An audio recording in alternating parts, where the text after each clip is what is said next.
I'm Eric Chemi, and this is Politely Pushy.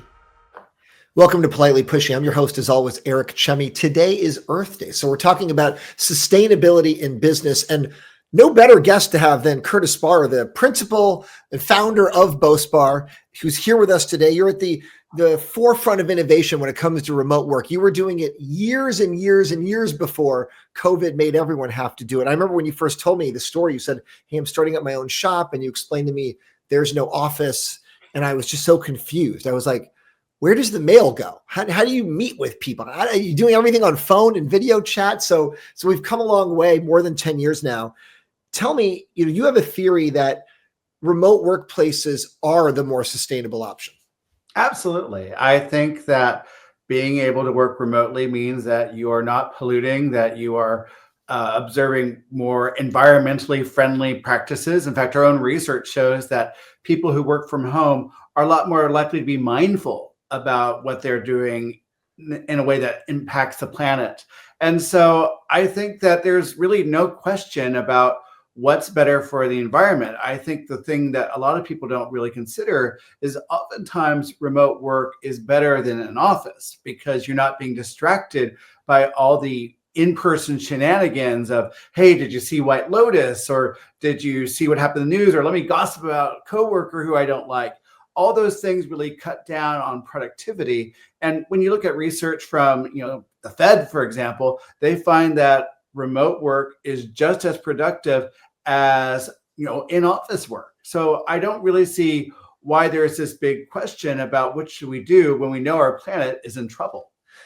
But I don't think you started the company to be remote work because you were trying to save the planet and be sustainable. I assume this was more because you think that was better for the bottom line, and coincidentally, it also happened to be better for the earth. Tell me, what was the thought process? Guilty as charged. I mean, we looked at this and we looked at what happened during the first .com crash. And that's where people could afford people or they could afford their rent, but they couldn't afford both. And we thought, what if we never had to be in that cycle? And so we decided to be remote from the very get-go. And the thing is that when we were doing this, already companies like Zoom and others were launching technologies that made remote work a lot more manageable and a lot more efficient and effective. And so flash forward over 10 years from that point, and remote work is still going strong. In fact, each and every year, we see more and more Americans embracing remote work. Do you think it's sustainable just because of remote work, or are there other things that companies can do other than just, hey, don't come into an office, don't commute and pollute on the way to on the office? Is it just a remote work thing, or are there other things that companies can do separately from what are things that companies should they be doing? Is this even their responsibility to try to save the world versus deliver for shareholders? Well, you can't deliver for shareholders if you don't have a populace. And, just to kind of build on that, there are several things companies could do if they actually cannot be remote. For example, most American HQ buildings are not environmentally friendly at all. And those buildings would need to be massively retrofit so that they can be more environmentally sound. And that's something that these companies could take on if that's really a priority for them. There's also the idea of having companies more dispersed through neighborhoods so that people aren't going to a central HQ if being in person is so vitally important. And I think we can understand that in a point of like a doctor's office. There are certain things that have to happen at a hospital or at a facility like that. But when it comes to knowledge work, I think that's a place where it's so clear that knowledge workers really can work from anywhere and everywhere. And so that's really where we can get our sustainable chits in, if you will. How much you think it's a personality thing? Like I think about myself and what I guess of you is that in a lot of ways we're introverts. Like we want to work one-on-one. We want to work focused. We don't want to be in a crowded environment with 100 people around us. But there are people that are definitely the opposite, whereas you and I would thrive, I think, working from home and being self-responsible to focus. I think a lot of other people, they can't focus at home. They need a crowd. That's what gives them energy. So do you think that it's not so much a remote work thing that works for everybody, or is it just some personalities will thrive in that environment? Well, I would say it depends on the remote work itself. For example, frequently I have Zoom calls that require me to be interacting with several people. So for an extrovert or an introvert extrovert or an extrovert introvert, whatever you may be, there is always that kind of human interaction to have. I think what I hear from some people is that they like the in-office environment because they want people to hang out with. They want to have friends. And so frequently I find that something for very junior people starting their workplace career and needing to create Insta friends so they have hangout buddies. And truly, I understand that on one point. On the other hand, that's really not something a company needs to solve. That's something a gym can solve, or a bar, or any kind of outside interest other than work. And so that's kind of my rejoinder to the idea that, hey, I just want to have buddies. So companies should be trying to save the world, but not trying to be a place for people to find friends. There's a difference. That's where you draw the line. I'm happy for anyone to be friends. I just think that having a polluting building and then requiring people to drive or commute to that building just for the sake that they can have work buddies is kind of silly. What about people who, they've got a bunch of roommates, or they've got a crowded family situation, or they've got a toxic home situation, and they need to go to an office because that's where it's safer for them to get work done. And home maybe just doesn't have the safety or structure or quietness to get work done. And I think that's where co-working spaces make a lot of sense, because if you have a situation where home is the last place you can get anything done, okay, fair. I just, you can't talk me off that ledge. I get it. But that's really an exception for a very, small amount of us, as opposed to the rule. I know new mothers who also have a lot of distractions going on, really, relish the ability to get back into the workforce and not have to make sacrifices with their new children. So I think that, to me, is another way in which working from home makes more sense. You have a lot of clients in the technology space, obviously, and a lot of them are remote only operations. Do you find that you're asked for advice on how do we build a culture, how do we build productivity, and how do we build some sort of unifying theme about what it means to be at this company? Do you get questions of advice from some of your clients? Absolutely. And I think the biggest question is, how do we create that cultural stickiness? What does it mean to be us? And I think part of that is in a company's mission statement, which I know sounds a little antiseptic, but when we came up with Politely Pushy, we wanted to capture our ethos in a way that was cute, fun, and memorable. And we really did that, I think. Other companies still have that challenge where they're trying to figure out what's them and what's not.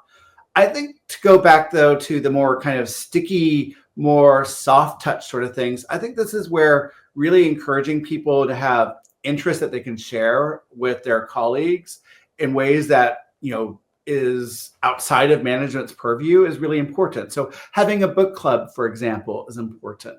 Having different sort of social activities, and most importantly, being able to gather and just focus on each other's company, not necessarily every day or every week or every month, but there are times when it makes sense to bring everyone together so that everyone could just focus on what it's like to be in a room personally. Now, we've done this at Bospar before, and when we first did it, we thought people would really collaborate and work together, but no one liked that. In fact, everyone kind of said that they couldn't get anything done with so-and-so in the room, or someone was so chewy.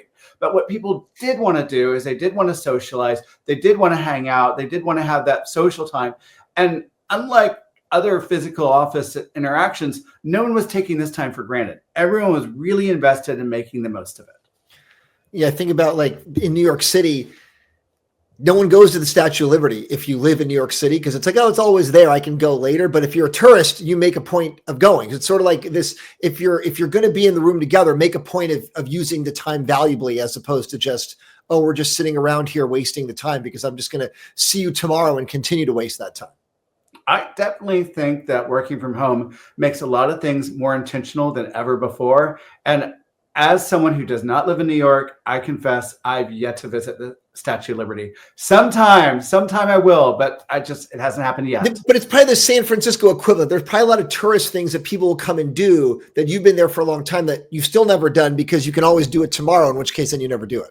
Absolutely. And like the sea lions, for example, they're there going, roar, roar, roar, roar, roar, but I don't want to go and see them. Outside of remote work, what are some other sustainability practices that companies could try to do in different dimensions? Are there other things that you think about or that you talk to clients about? I think that one of the things that people are looking about is their energy spend and what that's like and how they could be being more thoughtful of their energy spend and their resources that way. I think when it comes to data and data use, that's going to be a more and more important dimension to people's thinking. And I think that ultimately companies that create data architecture or data use that is responsible or less energy impactful, I think is going to be more and more important as the years go on. Especially with everything we've seen with crypto, AI, data centers, the energy spend's just going up and up and up. I don't see a situation where where energy spend's going to go down. I mean, do you? No, not at all. I think that we are looking at ways in which we could be smarter about how we are getting that data, and we're looking for efficiencies that might require some super imaginative ideas to make those energy centers even more impactful and efficient. But I cannot imagine us going down now that we are hooked on AI. Yeah, definitely hooked on AI. I'm sure there'll be some AI involved in the making of this podcast somewhere, whether it's an edit or some sort of upload or something like that. There's AI without us even realizing it. What did you learn from? Because I know you did the big Earth Day survey a year ago, so you've had a year to sort of implement things that you learned or talk about that. What were some of the big findings that you found now looking back exactly 12 months? I think the biggest finding was one that we didn't find, which was that when you work from home 5 days a week, you cut your carbon footprint by more than half. And that was a finding that actually came out a little bit after the pandemic started. And that was, I think, a huge moment for me in terms of quantifying how important working from home is. Because I think we just had a vague sense that it was better because we didn't have a commute. We just didn't know how important this sort of carbon reduction was. And the thing that I learned is most people did not know about it. Most people had this sense of, oh yeah, it's better, but I don't know how. And then when you told them how much more environmentally responsible they were by doing this, there was a bit of shock. Really?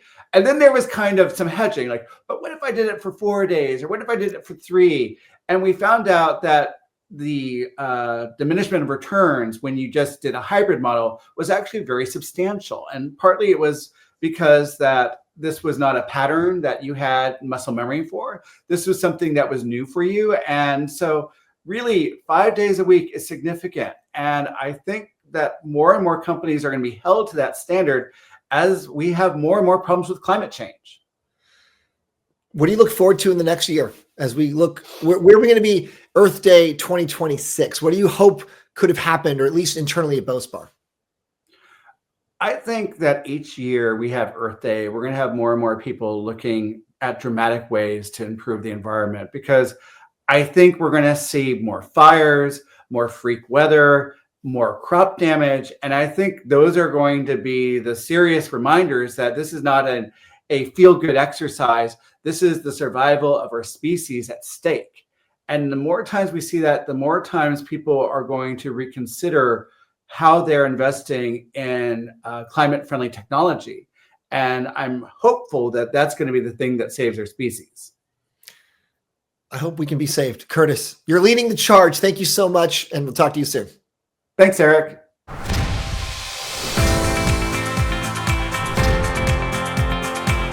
Thank you to my guest, and thanks for listening. Subscribe to get the latest episodes each week, and we'll see you next time.